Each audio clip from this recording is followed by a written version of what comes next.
जय हिंद, जय भारत, वंदे मातरम। मैं रविंद्र फौजी। जैसा मैंने कल भी वीडियो में बताया था कि मेरे पास एक और वीडियो आने वाला है ऐसे ही केस का। ये वीडियो है एक सेना के जवान लैंस नायक महेंद्र 268 फील्ड रेजिमेंट,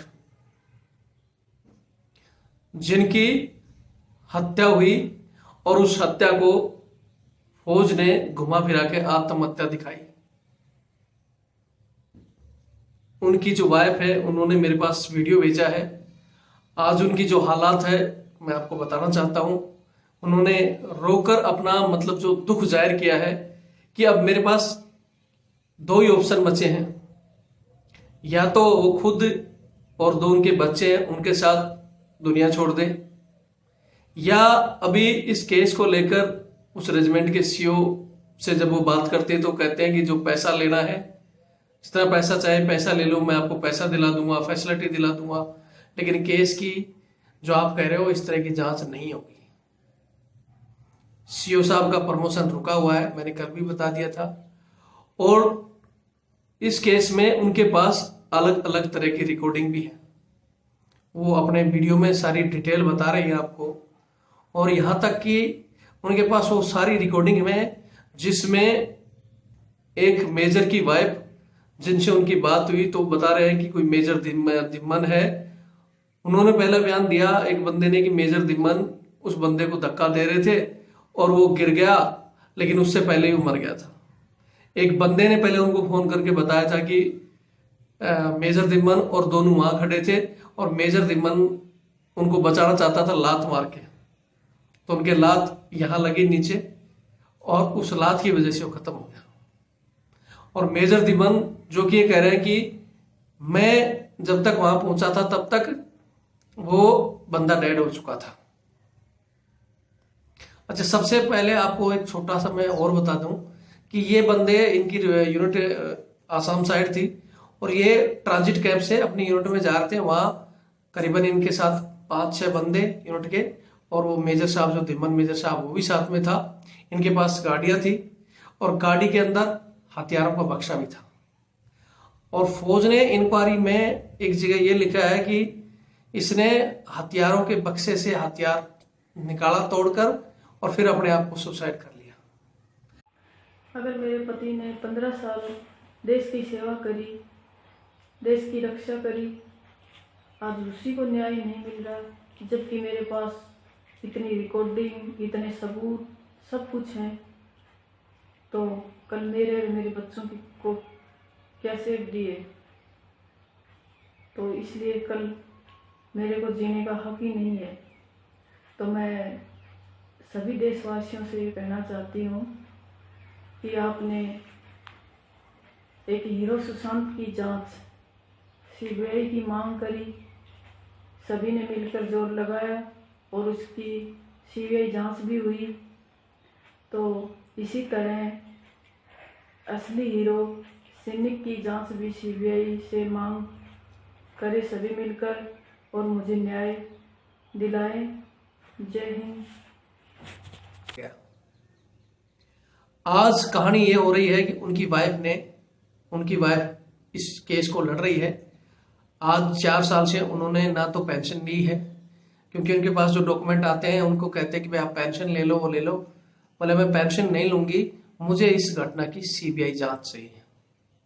सबसे पहले मैं उनको सल्यूट करता हूं कि उनकी इतनी हिम्मत है कि 4 साल से वो अपने बच्चों को किस तरह एडजस्ट कर रही है, किस तरह पाल रही है, बिना पेंशन, बिना फौज का पैसे लिए हुए।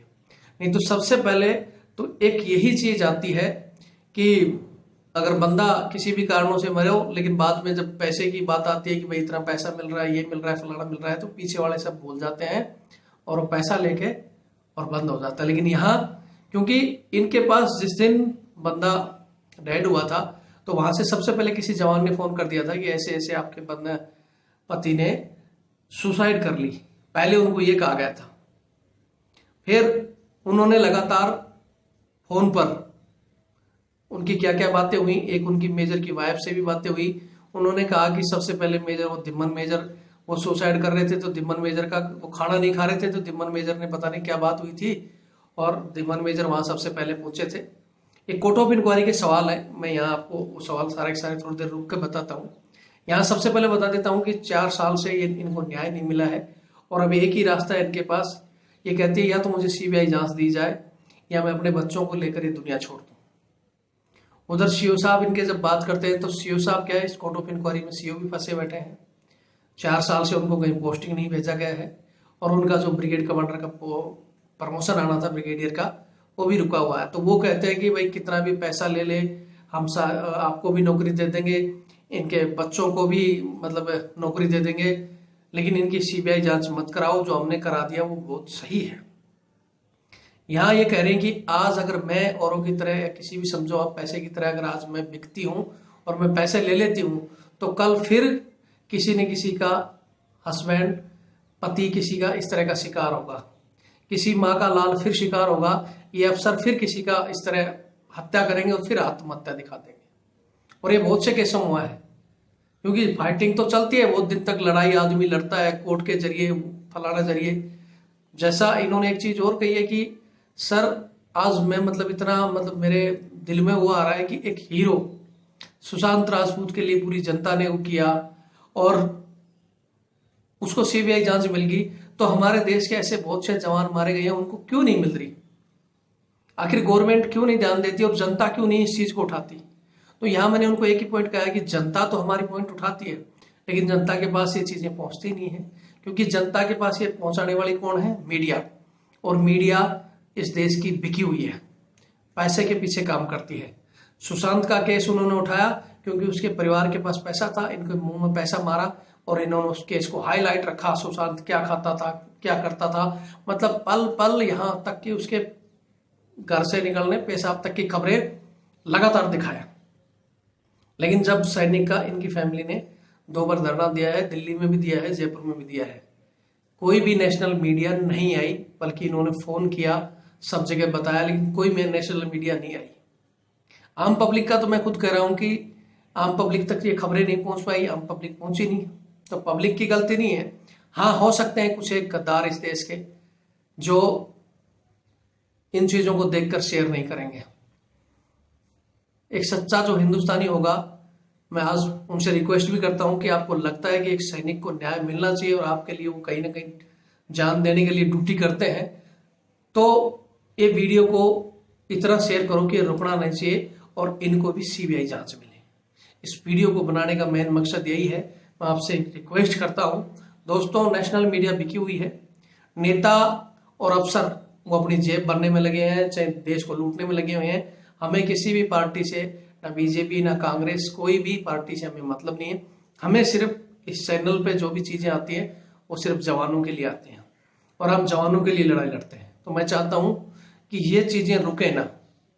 आम पब्लिक को, अगर आपको भी, आप भी कहो कि हम भी पैसे में काम करते हैं और हम भी सिर्फ एक्टरों के लिए काम करते हैं, नेताओं के नारे लगाते हैं, तो फिर तो भगवान मालिक है हमारा।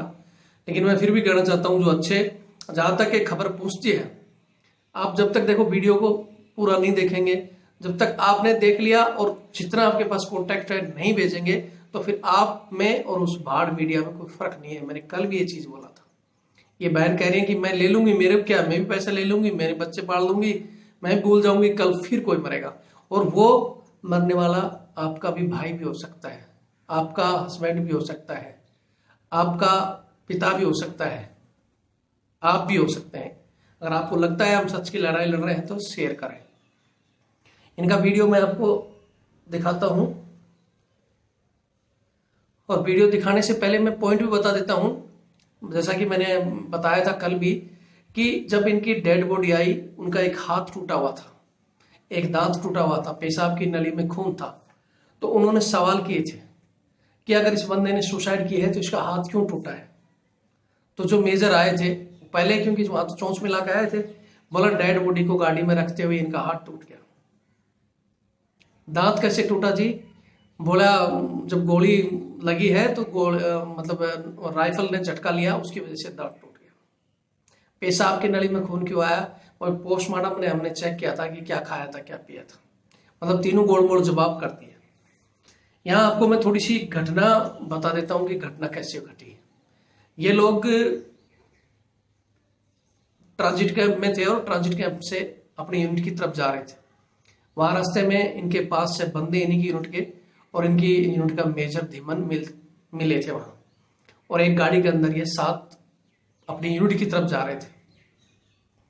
इनकी वाइफ जो लगातार मतलब जब भी दिन में 1 बार 2 बार जब भी फ्री टाइम होता था इनसे बात करती रहती थी बहुत से। जैसे आज एक मैंने बताया था एक चमचा जो धर्मपाल, आज भी उसका कमेंट्स आया था, उसने लिखा था कि ये जो आत्महत्याएं होती हैं, जो मैंने कल बीएसएफ का डाला था जिसमें वो बीएसएफ की कांस्टेबल बेचारी रो रो कर अपने न्याय मांग रही थी, ये कल का ही मामला था।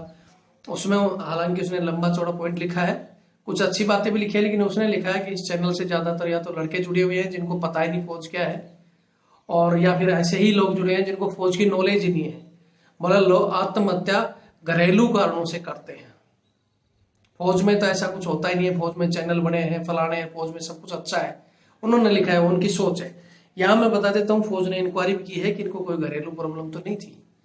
इनकी वाइफ ने पहले ही बता दिया कि सर इनका ना तो कोई शिवल में कहीं कोई झगड़ा था किसी के साथ भी, ना मेरे साथ कभी झगड़ा हुआ, और यूनिट में भी इनका कभी कोई झगड़ा नहीं था।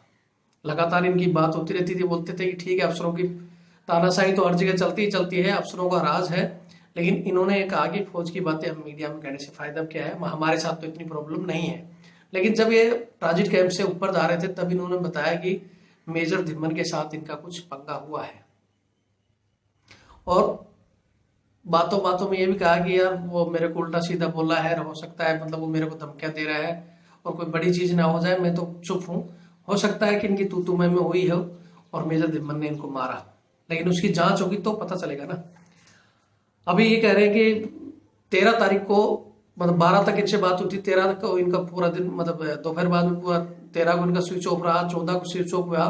हालांकि बंदे ने इनको 14 तारीख को बताया, मतलब 13 को ही फोन कर दिया था कि बंदा डेड हो गया, दूसरे बंदे ने जो उसने फोन किया, और उसने ये बताया कोर्ट ऑफ इंक्वायरी में कि गाड़ियां एक जगह रुकी हुई थी और हम खाना खाने गए थे, वो बोला कि मेरी तबीयत ठीक नहीं, मैं खाना नहीं खाऊंगा, तो वो वहीं बैठा था, और मैं खाना खाते ही जब गोली की आवाज सुनी तो 30 सेकंड में वहां पहुंच गया था, उसने गोली मारी है, मैंने बोले हाथ से उसको जाकर 30 सेकंड के अंदर बंदूक छुड़ाई। एक ये हमारे किसी जवान ने बोला है।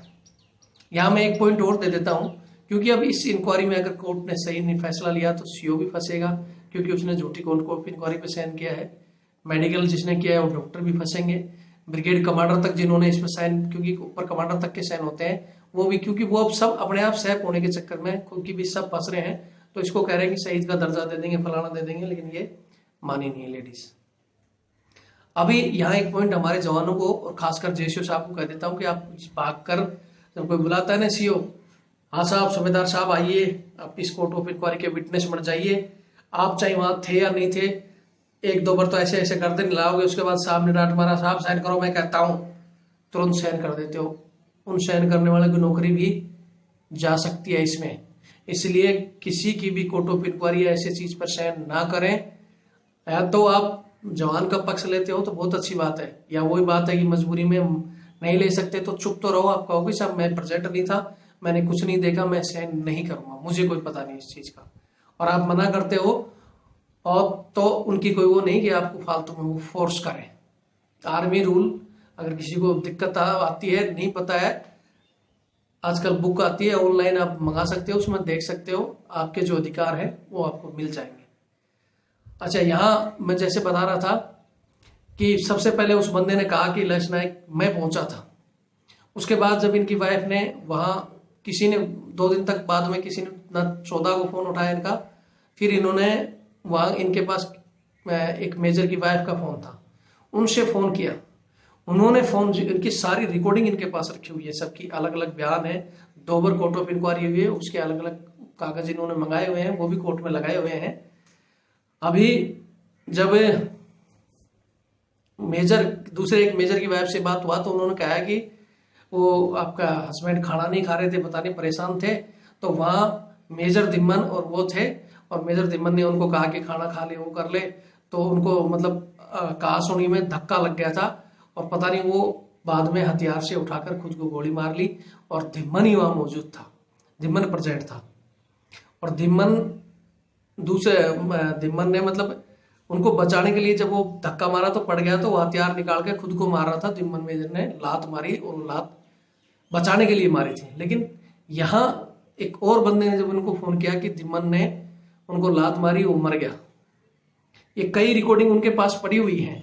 अभी अगर वो कोर्ट ऑफ इंक्वायरी में लड़के ने जिसने बयान दिया कि सबसे पहले मैं पहुंचा हूं, तो फिर उसकी वाइफ ने बताया कि भाई धिम्मन मेजर वहां मौजूद था।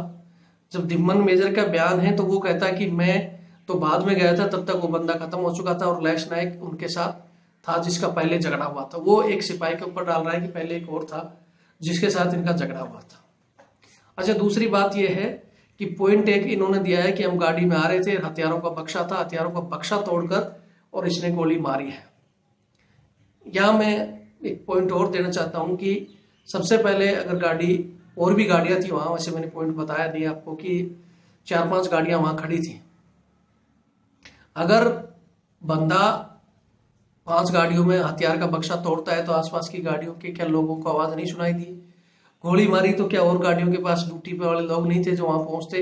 होटल से वही बंदा सबसे पहले क्यों पहुंचा, या मेजर वहां क्यों पहुंचा?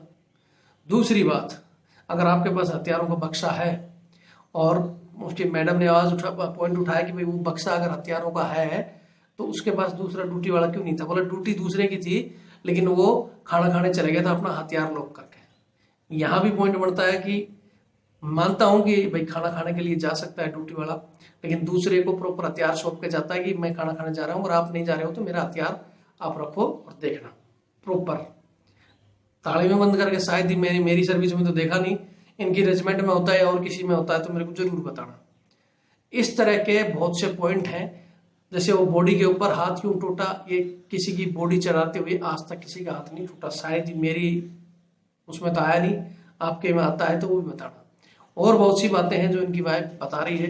मैं चाहता हूं आप वीडियो को देखें, ज्यादा से ज्यादा शेयर करें ताकि इनको न्याय मिल सके और इस घटना की सीबीआई जांच ऐसी जो भी, अब मैं कहता हूं कि भाई एक सुशांत के लिए न्याय हो सकती है, किसी मिनिस्टर के अगर कोई दिक्कत आती है उसके लिए सीबीआई आ सकती है, और बहुत से केसों में सीबीआई आ सकती है।